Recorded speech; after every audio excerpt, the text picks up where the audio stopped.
How did I end up here? What? Again? What the f? How do I keep getting here? The question isn't how did he get here? The question is how did I get here? I'll tell you in a minute.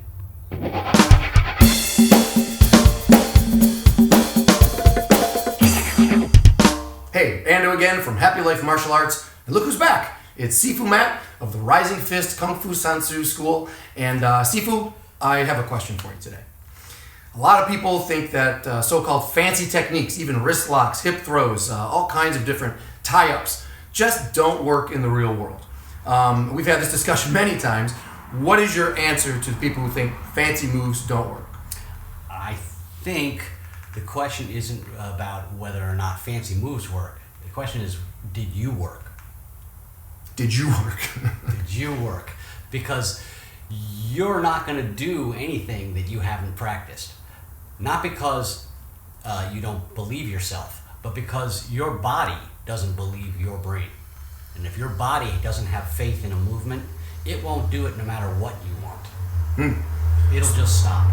So the trouble here is not in the technique.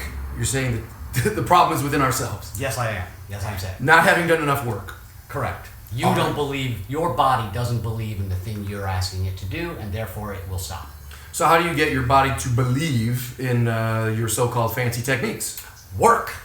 Work. You got to work it. I'll just give you a quick demonstration of a horse stance. This is a horse stance, yes? Everyone knows what this is? But if you don't do this, your legs, your body, your body doesn't believe it if you don't practice it enough. And then when the time comes to use it, when it's the right thing to do, you will shy away from it. You will not do the right thing for that moment because you didn't put the work in.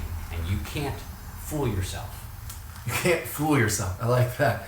So like speaking of horses, that's like when you see an equestrian running up to the gate with the horse. And the horse stops. Yep. The mind thinks it can do it, but But the horse's body said, no, I'm not doing that. Right. I'm not set up for that. I'm not in the right rhythm or whatever. I don't know what it is with the horse is thinking, but I know the horse is saying no. Right. So in the same way, we have this battle, like this is your jockey, this is the horse, and if you're going in for a hip throw, but your body's saying, hey, we haven't done that a lot or enough or ever, what do you think you're doing? Your body freezes itself and says no. No, you'll come up with something else in that moment, which won't be the right thing to do, and it would have been a lot better had you done the right thing, and a lot easier on you if you had done the right thing, but you won't do it. Now that's an amazing point. So your intuition might see the right move to do, say, hey, oh my God, this is the perfect timing setup for the hip throw. He's practically falling over me anyway.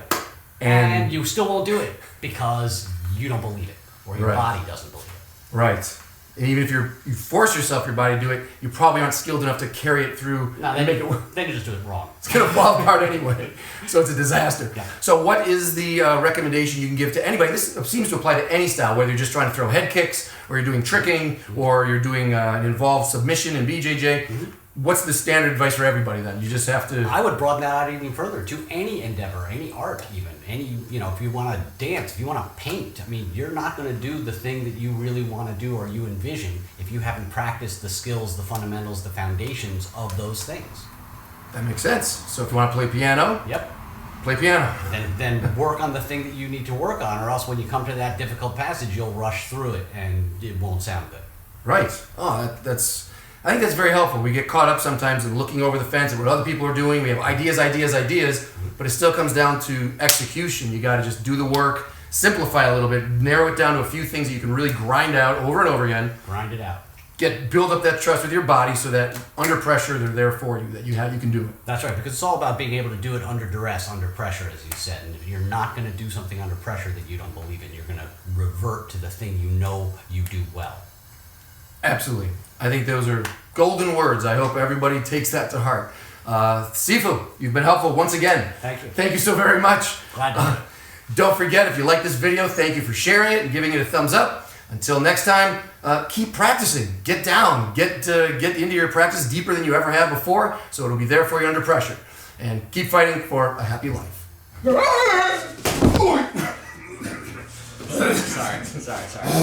Sorry. That worked a little too well. I'm sorry. Why don't you check your... That'll be an outtake. No, it's perfect. I think we're done. Sorry.